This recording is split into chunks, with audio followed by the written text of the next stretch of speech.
welcome back to Seeking the Truth, Bigfoot / Sasquatch Chronicles. Bringing the series back. Yeah, and we need to, because we need to figure out what's out there. It wouldn't be fitting to start a series on this and just kind of scratch the surface. Yeah, we talked about some key points. The Patterson-Gimli film. That's a story. I don't think a lot of people knew about the Ape Canyon incident. If you haven't seen or heard or watched any of those, go back and watch them. Seeking the Truth, Bigfoot. Check them out. Let us know what you think. And then we went out on location. We went out to Jefferson, Texas, which is supposedly known as the Bigfoot capital of Texas. And found, we thought we found some stuff, but nothing, nothing that's going to blow the lid off of things. Nothing that's going to get us on Channel 9 News or whatever. Right. But, we scratched the surface, we put it away for a little while, and we said, you know what, we've got to get back into it. We've got to get back and hit it hard. Yeah. And there's some things we want to discuss, possible more expeditions. And but you wanted to bring up some names. We're going to deep dive into these guys. Yeah, I'd say ever since the Gimlin film, Passion film, the 50s and the 60s, when a lot of this stuff just really, of course, we talked about how before that, the Native Americans, yes, had recorded things their own. But what I'm talking about is within our own or our parents' generation or whatnot, the last 60, 70 years, how it became a cultural phenomenon. You see them on T-shirts and ball caps, all that kind of stuff, comic books. Well, a lot of there were four, what I've learned over the last couple of years, there were four key guys that really helped to bring a lot of this information to the public eye, to people's attention. And these four guys gave it a lot of credibility because these guys themselves were professionals in their various fields. And I wanted to mention they're sort of traditionally known as the four horsemen of Bigfoot or Sasquatch, And I wanted to read their names out to you. Maybe it's some guys you've already heard of over the years. This is sort of new to me, even though I've been checking this stuff out since I was a kid. Yeah. But he's the killer. Yeah. John Green, Grover Krantz, Peter Byrne, and Renee DeHinden. Are these guys collaborate together, or were they solo guys? Well, what I found out was they would correspond with one another, and they would collaborate. Now, I don't know if the four of them ever really got together, all four. Yeah. I do know they sort of paired off. One was a journalist. Okay. So you have someone who was involved in the heavy in the media, who could write stories. Grover Krantz was a doctor. He was actually, from what I understand, probably the first scientist, anthropologist to credibly argue for the existence of Bigfoot, of Gigantus Pithecus, I think is what they call him. Okay. And so he brought it from the scientific side. Gotcha. And then another one, I think was John Byrne, but I can't remember, I get these two confused, was a big game hunter from Europe. And he was a real deal. He would go in to the forest for weeks on end. He was the tracker of the group. Right. And then the last one you had, he was sort of just a naturalist, and he was jack of all trades regarding that. He would sort of embody maybe the three of them all together. As far as working together, from what I understand, two of them in particular shared a pretty good working relationship, but then they had a falling out. And each one of them, from what I understand, each one of these guys was sort of eccentric. They had their own personalities. And that's why over time they actually... So it sounds like we need to do some research into it and get some more facts and stuff maybe we need to look into and dissect. Sure, I'd love to. It's always good, you get an extra set of eyes. So they research the stuff, they put it on paper. But it's always good you have someone to go back and look at it and say, what about this? What about that? And maybe we can, shed some different light on it. Yeah. Different opinions on it. So yeah, definitely see some potential there, some further videos on the Four Horsemen. Another incident that occurred back in the 70s, and we talked about this in the trailer, the Legend of Boggy Creek. Yeah. And this is an incident that occurred in the 70s. I know very little about it. I know you know a little more than I do.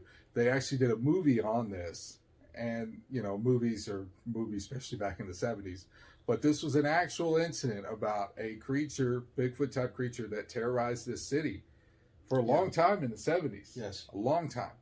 And it's in Arkansas, right in our backyard. So, you know, we're definitely going to dive into that too. And potentially down the road, maybe go out there and shoot some footage, see if we can, you know, find some more information on it. Yeah, pretty terrifying over there from what I understand. Yeah, that's, you know, I had no idea, you know, the earlier video we did about Ape Canyon. When I found out about that, read up on it, and there's a documentary on it, they did a piece on it. That is terrifying. That really makes you think. And evidently this is pretty much in par with that. A lot of terrifying stuff. So a lot of information there we're going to dive into and share with you on that. That's going to be an interesting. But the main reason why we're bringing the series back and we're getting back out there. We've got an expedition coming up here in less than 2 weeks. We are going out on location, and not just for the day this time. This is an actual expedition. There's going to be about 4 or 5 of us going. Yeah. And we are going to go out there. We're going to go out there a few times. We're going to go out there at night. We're going to go out there during the day. We're going out to Broken Bow. Broken Bow, yep. Bigfoot is a big hot spot out there. Bigfoot has been sighted there many, many times. Yeah. It's grown in as a tourist place for people, you know, to visit and whatnot. And maybe because of that, you know, there have been so many more sightings over the years. There's Broken Bow Lake over there, so you got a body of water. Yeah. Which is any creature, any living creature is going to need water, so you've got that. You've got food supply out there, obviously. Yeah. You know, the natural flora and fauna of the area. Mm-hmm. So it really is, and you know, again, we talk about how close it is to obviously to Arkansas. Yeah, and not only that, Texas, which until we started this series, I had no idea that there were so many sightings here in Texas. Yeah. And this is all connected. It's right there on the map. You can look it up. They're all right there within each other. Jefferson is pretty far south from. You go up to Oklahoma and Broken Bow, and then you got Arkansas. It's right there. I mean, this is some prime hotspots. Yeah, bear in mind there are some big places, you know, all over the country that we could go and visit. But you know, we got to crawl before we walk on this.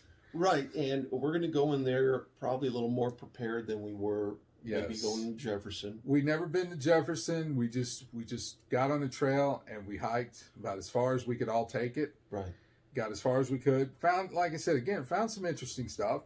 I thought it was an interesting, but we want to dive deeper. We've been to Broken Bow before. We know the terrain out there. We know some of the hot spots. And like I said, we're going to go out there at night. We're going to go out there during the day. We're going to really dive into this, see what we can find.